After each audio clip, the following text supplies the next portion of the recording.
Hello Duelist, it's Unbox here, welcome to MST.TV, and for this video, this is actually a deck building video for Lair of Darkness. Now, how am I building my deck? Now, of course, the deck was just recently released in Japan, and, well, normally people will just net deck the top deck, and that's a very common practice, whatever, it's just something that exists. But what do you do when the deck does not exist? So in this video, aside from showing you guys the deck profile, I'll also show you guys deck building concepts and as well as some of the combos regarding the Lair of Darkness deck. And this is my current build. Think of it as a prototype that you can work off of. It's by no means the best build because this is, well, non-existent. It's not tournament tested. I haven't even tested this against a real opponent. I've played against myself on YGO Pro, but that is YGO Pro without the field spell, since YGO Pro does not have the field spell. And without further ado, you know what, I'm going to kick it off with the finalized deck profile of my version 1 of the Darkest Diabolos deck, just so that you guys can get a heads up on what's going on. And there's some pretty interesting cards in the extra deck that you can definitely try out. And I'll also go over some of the text that I could not fit into the deck. Perhaps you guys could figure out a more synergetic way of actually putting it into the deck without, making it clutter. But, into the deck profile, let's start off with the boss monster, Darkest Diabolos, Lord of the Lair. He has two effects. One's a summoning ability that basically just jumps out. He can't be targeted by card effects, and he cannot be tributed. You can't kaiju this guy away, which is great because he's a 3k beater. And getting rid of a 3k beater without, just getting rid of it by targeting, it is amazing. Of course, he can get Raigeki.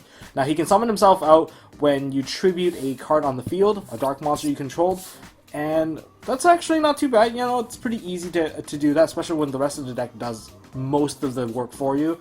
And when it's on the field, you can tribute one dark monster, including himself, and you can make your opponent place one card that that's in their hand back into the top or bottom of the deck, which is like, okay, it's not too bad of an effect. You give them a -1, but the thing is, if you have two copies, one in the graveyard, one on the field, you can tribute one copy off, and then this one will summon itself back out. And that's actually a situation that you want to put your opponent in, because it makes it so that this card is a little bit more sticky on the field.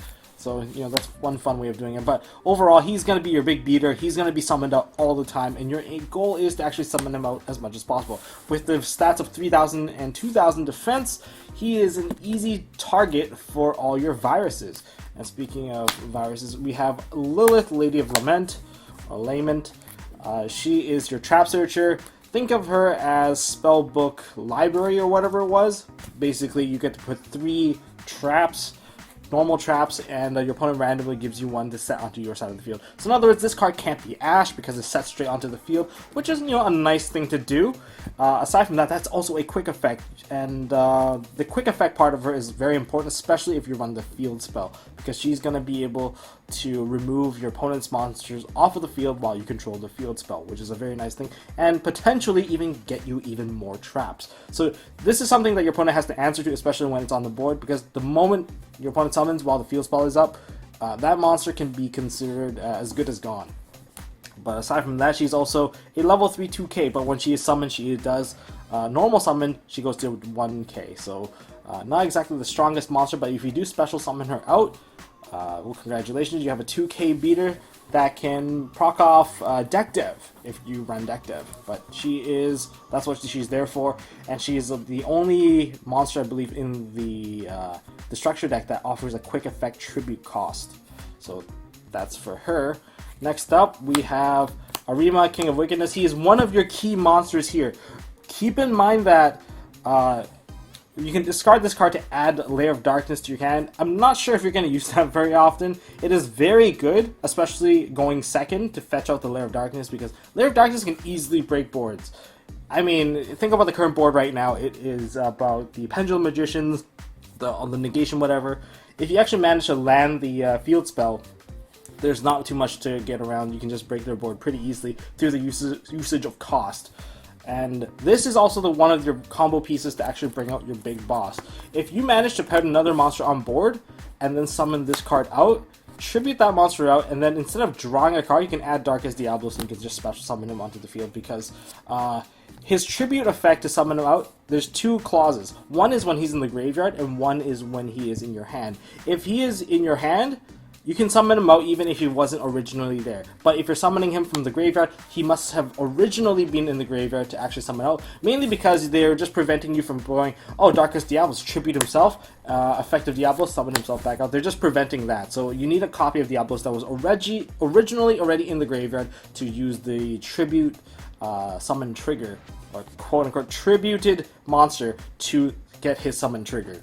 But if you search him out, you can immediately summon him out. So that's the benefit of having that. So that's actually what he's for.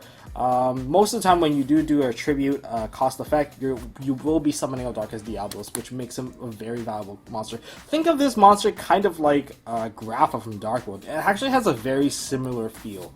But let's move on to the next set of monsters. So these are the main monsters from the structure deck. I haven't really tried out the last one because I realized it's only good when there's a bit of a setup, and sure, when he adds back the Diabolos back to your hand, you get that free summon, but it's more of a going second thing and you need a bit of setup to actually use him. So I'm not running him at the moment. I am considering him as one of the techs, but as my engine, this deck needs an engine to play because it is normal summon heavy and you need free monsters, and there's no monster more free than Darkworm, and he's also a dark monster that fetches you pluses. This deck lacks the ability to get you a ton of pluses in your hand. However, it trades it off. Instead of giving you pluses, it gives your opponent minuses, and that is why you run a ton of viruses, and you actually have to consider which virus you're running. I know all of these cards are in different sleeves because this is still my prototyping phase. I need to know which cards I want to see the most, and this is by far the best opening. There needs to be a draw engine in this deck, and this is a dark deck, so you can run a Lair of Darkness, and I'll get into that in a bit. But yes, Darkworm will fetch you a level 7 King Gate, and that helps you replenish your hand a little bit. That's when you want to see this card. And also, when you throw it into the graveyard, it is a free summon. And one more thing, because the entire deck is dark, you can put this on the scale, and then you can get yourself the King Gate 0, and then get a Pendulum Summon to get a mass summon out onto the field. And that could be very beneficial because sometimes you're just not getting the best hand, and maybe you just need additional summons, and so you give yourself a tech of a Pendulum Summon is not your main play. Normally this is going to go to the extra deck and you're never going to see him again anyway. But Darkworm, definitely you want to play because you also get yourself, wrong card, you're going to get yourself a King Gate 0. Only one copy because drawing too many of these is a brick, and you want to minimize the brick. The best part about this card is even if you draw Diabolos, he's not really dead as long as you can offer yourself one tribute. Alright, so King Gate 0. Why? Because it's level 7 and I run the level 7 draw engine as well, because there's multiple ways of actually getting level 7s, and we'll get into that. So Darkworm definitely is a very fun card to play.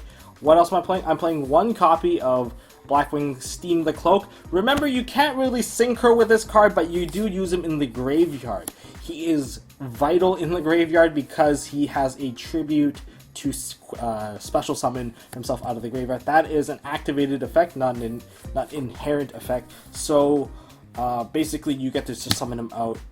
And then if you do tribute summon, tribute to summon, man, that's something I gotta not mix up anymore. Tribute to summon him out, you'll get yourself the Diabolos back out. That also offers you another monster. This is mainly going to get linked off more than anything, but also because when it leaves the field, it generates that one token. That one token is your access to Link Rebo, and Link Rebo also carries a tribute effect. So, you know, that's how it's going to work out. But yes, this is going to be a card that you potentially want to dump, and there's a lot of cards that are meant to be in the graveyard in this particular build. Currently, I'm running one Armageddon Knight. Originally, I ran more copies of it because Armageddon Knight can combo pretty nicely, especially with the, what's that card called? Stygian Street Patrol. In fact, most of this deck kind of starts to look similar to the Infinity FTK. But there is no FTK in this build, but you can technically blow up your opponent's entire hand if you know the matchup, especially when you know the matchup. It's going to be a very tough thing for them. So you start off with Armageddon Knight. Armageddon Knight could throw any of your dark monsters in the graveyard, and that could get things started. Of course, the only monster you don't dump, unfortunately, is this guy, because you can't special summon him out. That's the sad part. But if you already get Dragon Shrine him into the grave, you can summon Armageddon Knight, and you can get yourself pretty well set up. I'll go into some of the combos later on, some of the basic combos that you want to see, and some nutty things that you can do with, say, well, Grinder Golem. Grinder Golem, with a field spell, you don't mind giving this to your opponent because you can easily tribute it off perhaps proc off Search a Trap, or perhaps you already have an Epidemic Eradicator, so you can get rid of the Grinder Golem while having like a Decode Talker and really just wreck their board. If you have double Virus, you can go into Grinder Golem, you can full force them, and at the same time, sorry, not full force. You're not going to be able to full force. If you have Deck Dev and Eradicator, you can pop off both viruses to really just shred the hand apart. And this is basically just free Dark. Another level 7 Dark monster we're running is Radiant, because he's a Kaiju. Aside from Kaiju, he's level 7, so it's pretty neat to actually throw this onto your opponent's side of the board. And this deck is running, what's-his-face, Topologic. So you can use this to trigger off Topologic to blow up the board. It's pretty neat, pretty fun to do, and you can also burn your opponent if you really want to get that extra damage in. And the last monster I'm running is Destrudo. Destrudo is by far one of the most fun monsters to play and gives you access to your actual synchros. Remember, Steam can't give you that synchro, but this one can. It's also level 7, and it's part of the draw engine as well. I needed an engine in this deck. This deck lacks 2 things. The 2 things it lacks: summoning, because you need to put extra monsters on board, and the second thing that you really need is a draw engine. You need to dig your cards, and this is the build I've come up with so far. So for my spells, let's go over the obvious. Triple Lair of Darkness, Dark deck. Just get rid of whatever you don't need. I am running a pair of Sacred Swords of 7 stars. I don't know what to think about this so far. I really want to test it out. So far it's come up so many times where it's just, I have this card with a Dragon Shrine. It gives me a free 2-card draw. It kind of felt like Elemental Hero Stratos plus a Destiny draw. It felt very similar, and that always felt good. And the other thing that you can get rid of are, don't forget, this can also get rid of your face-up monsters as well. So if you make an Ancient Fairy Dragon, you can Sacred Sword it off and just get rid of it once you're done using Ancient Fairy's effect, Special Summon, and get your Field Spell, all that stuff. Then you can get rid of it with Sacred Sword. So that's also a pretty neat thing to do with it. I didn't mind using this at all. I didn't find it dead. There has been 1 or 2 times when I was doing test hands where, yeah, this could have been a better card. But in most cases, if you do open with a Dark Worm, you will get this extra draw off, and you can thin out your deck pretty quickly. I'm not using Upstart Goblin in this build. So, moving on, I have double Terraforming. Like, okay, you guys can definitely criticize me for only running 2 Terraforming, but I am running 4 field spells in this deck. What are my 4 field spells?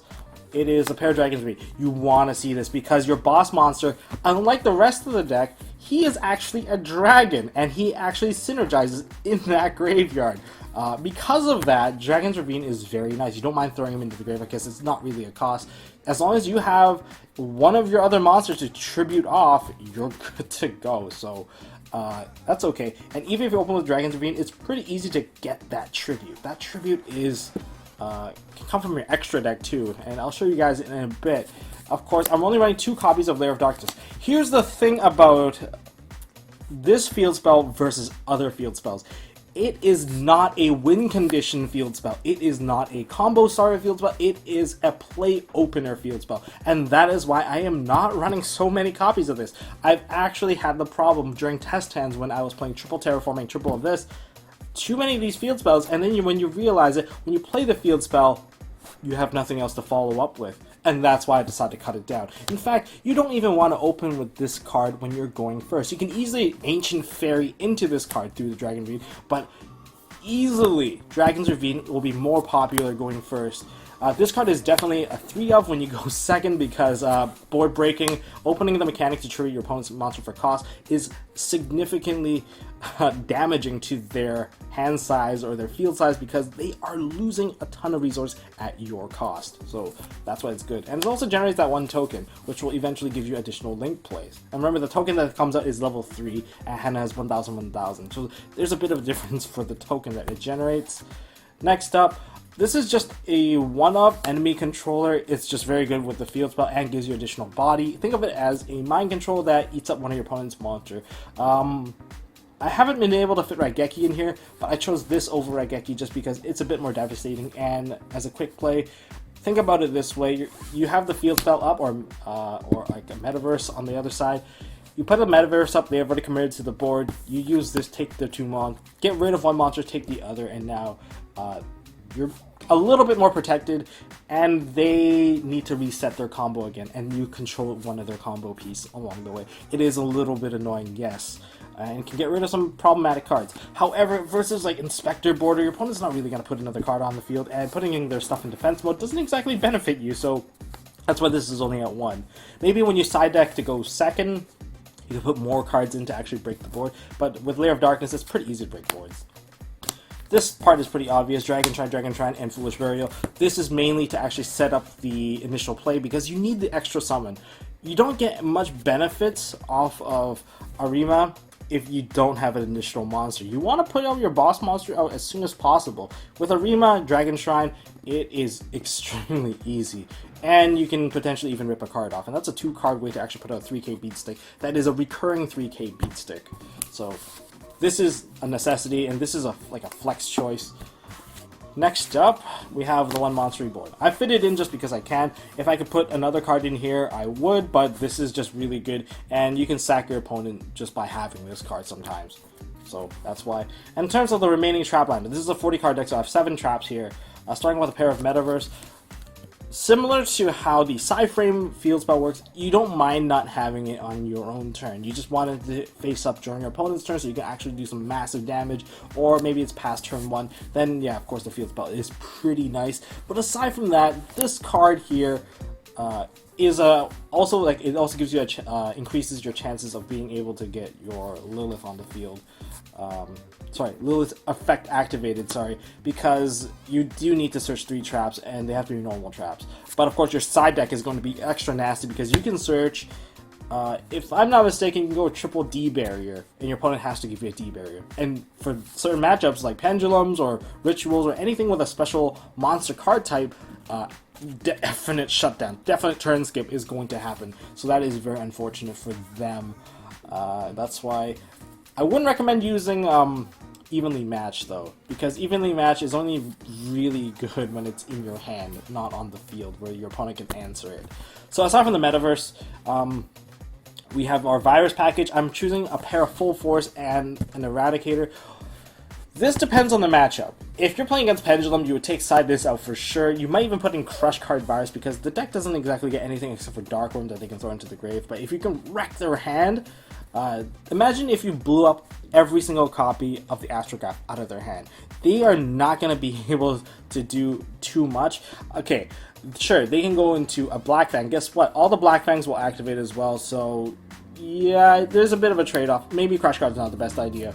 But there's also Deck Dev you can choose. But yeah, this is the Virus package I chose because Deck Dev, and you know, I'll go into more in depth about why I chose this Virus package afterwards, just so we're a bit more clear, so I can just move on with this. And I'll pair of Crush Card. Best trap after Virus. This is basically a replay of the old school Crush Card Virus Mind Crush back in the Teledad days, and when you did that with the Teledad deck, you basically won the game. What was it before? You would set a Sangan, and you set like a Crush Card in that. You would use this to get rid of the Sangan, get yourself a nice search of a Malicious or something for your D-draw.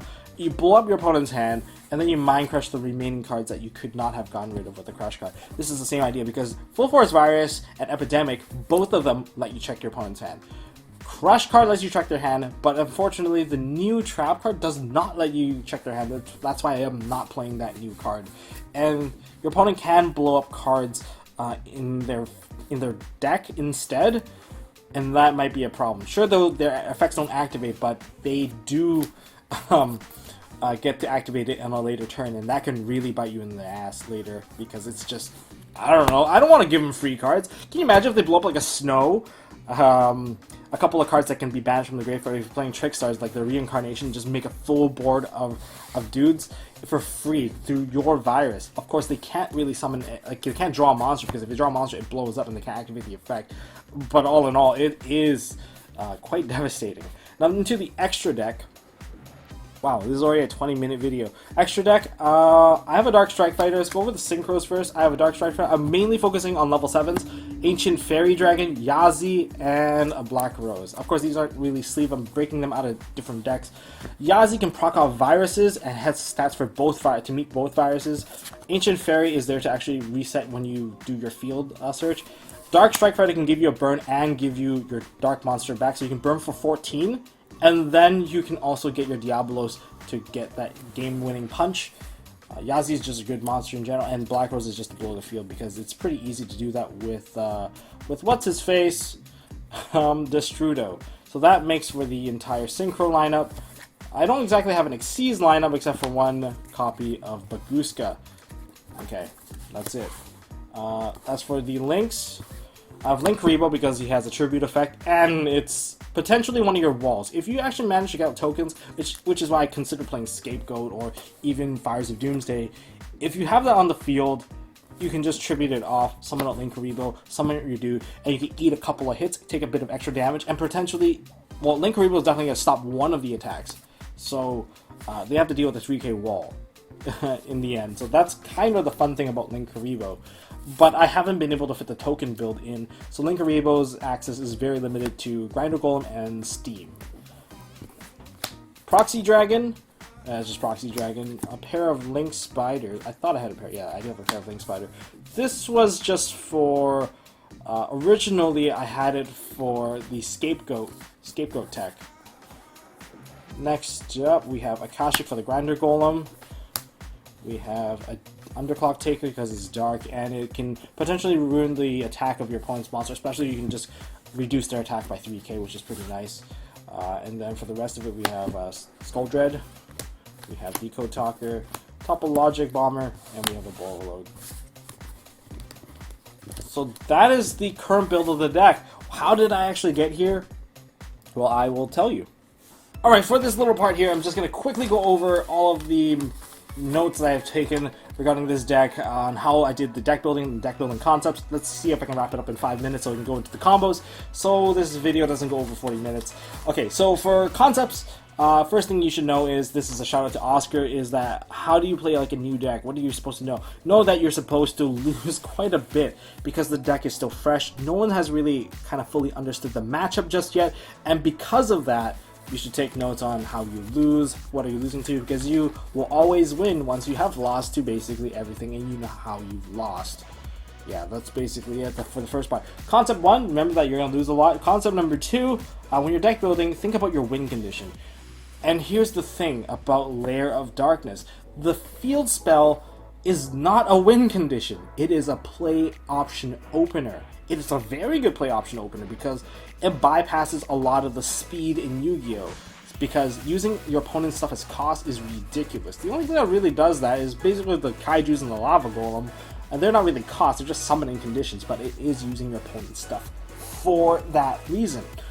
But again, if you open with too many Lair of Darkness, what are you actually going to do with your deck? It doesn't really synergize very well. Not like Draconic Diagram, that's an engine card. Not like ABC's Union Hanger, that's the engine. This is not an engine, so that's why we run less copies of it, and in fact the engine is on Dragon's Ravine. So that's the engine. What's the win condition? Well, the win condition is actually the boss monster, so the deck should focus more around the boss monster and hand control. So this deck, one thing to note that's different about the other decks is like, oh, all the other decks are talking about, oh, this is how many pluses I generated. This deck kind of can do that, not as well, but it's more about, oh, check out the amount of minuses I've dished out at my opponent, because your job is to rip your opponent's hand apart and not let him play. Think about hand looping. You know how degenerate hand looping was? This is moving back in that direction. And if you can actually get a deck that can rip, pull off 2 of these viruses, you can pull off 2 viruses, your opponent basically has no hand. And that's why Mind Crush is there. Because once you pop off one of these viruses, Mind Crush will always hit the right card. And that's why it's really lovely. It's a good old Teledad tactic where you +1 while your opponent minuses 6.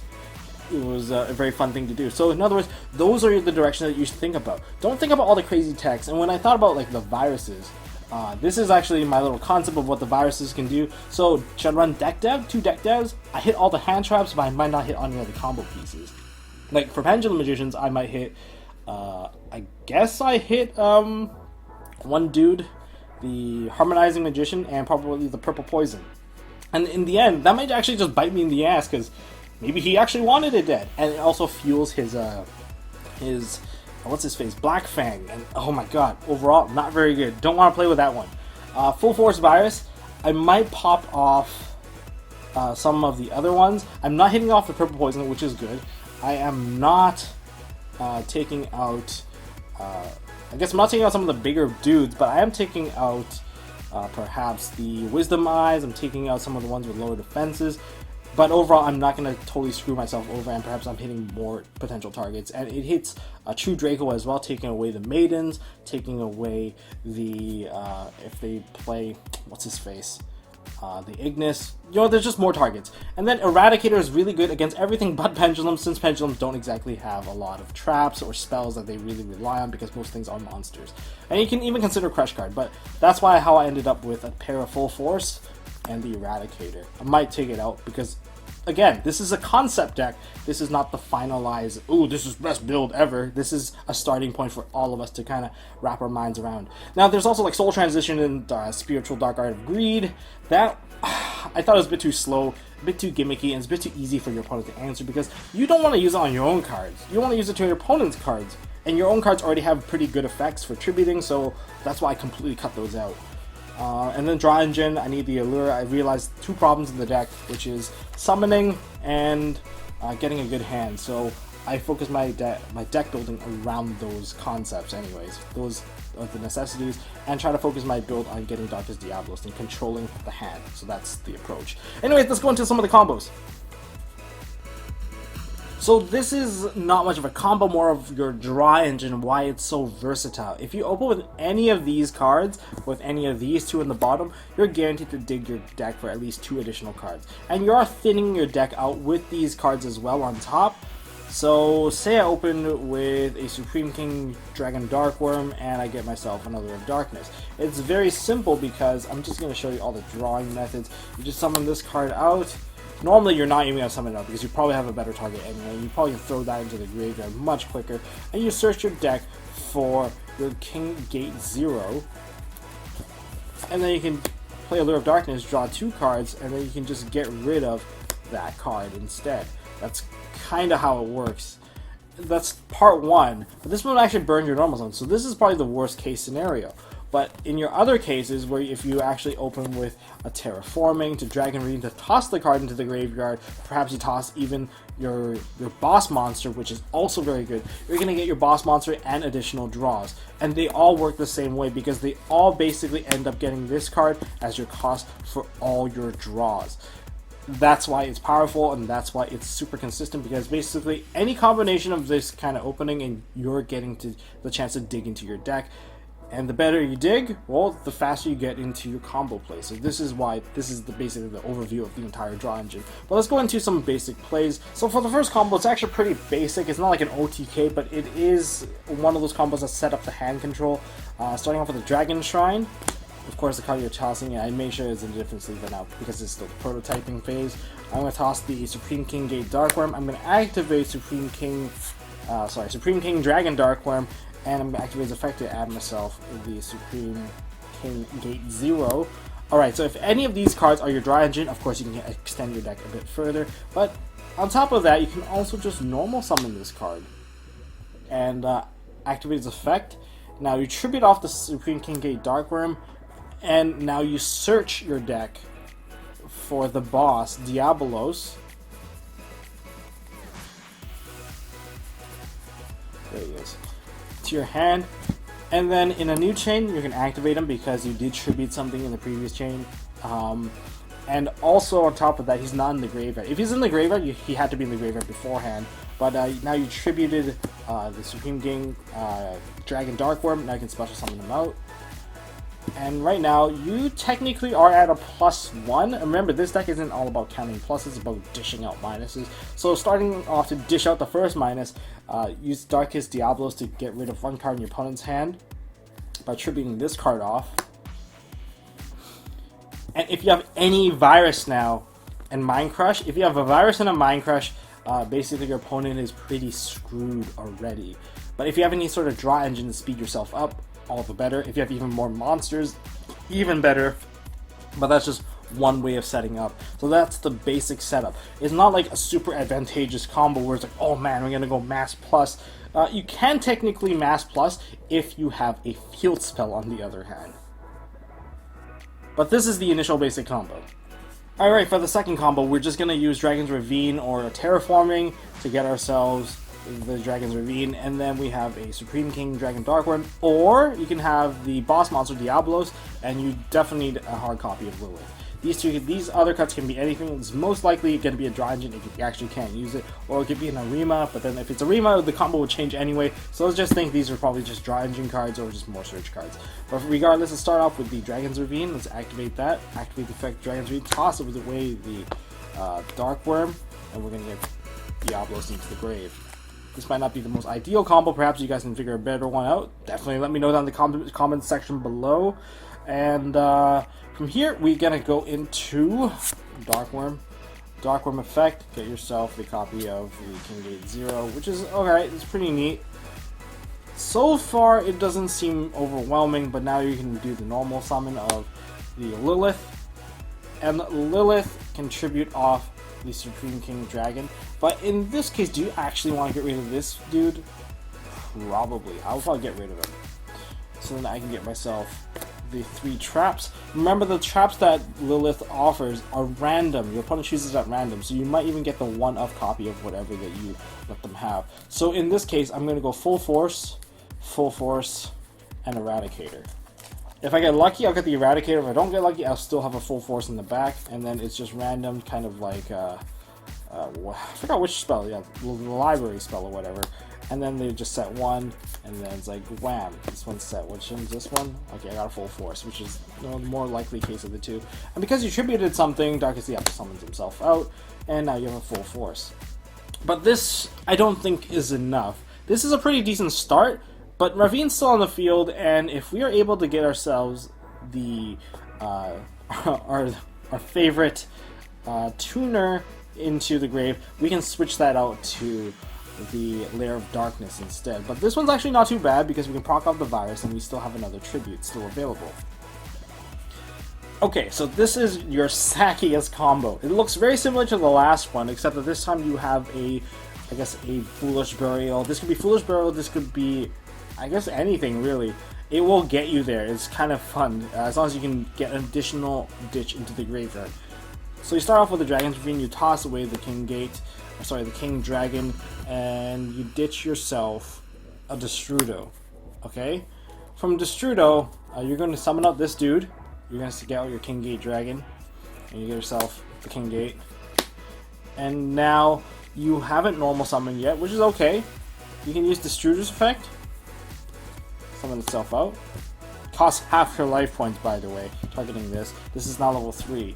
You can Synchro. You can also perform a normal summon right now with the Armageddon Knight. Armageddon Knight will toss the boss monster. Okay? And from here, you gotta sync off one of your dudes. I think I'm going to sync off the Darkworm. So this will go to the bottom of the deck.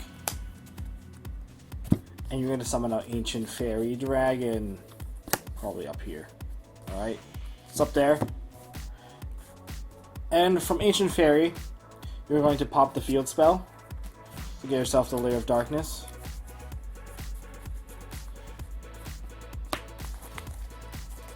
And then you gain 1,000 life points, so now you're at 5k. Now you go Ancient Fairy effect, special summon Lilith. And don't forget, Ancient Fairy is also now dark too, so that's actually kind of fun. And you're going to special summon out Diabolos after you use the effective here. You can actually get rid of the Ancient Fairy. I'm not sure if that's a great idea. I do like Ancient Fairy. It's probably much more beneficial than the Armageddon Knight. So we're going to tribute off the Armageddon Knight to fetch 3 traps. You're probably going to only get this one, or that one.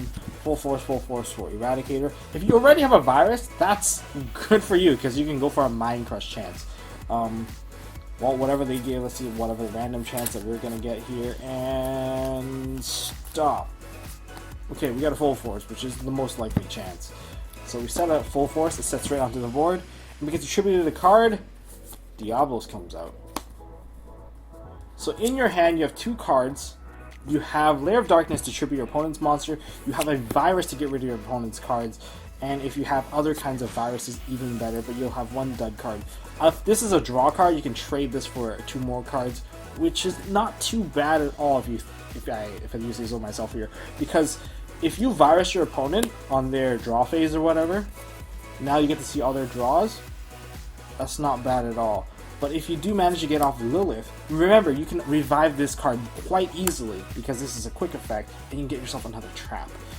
You can use it on their card, or if they target your Lilith, you can immediately just get another trap. So in other words, you're not losing too many cards because potentially you're just getting another card right here. So yeah, you're not losing very much. Your opponent potentially lost 1, 2, 3, 4, 5 cards. I don't know what they play, but they potentially lose it. If you do tribute this monster off, you do get this one back out.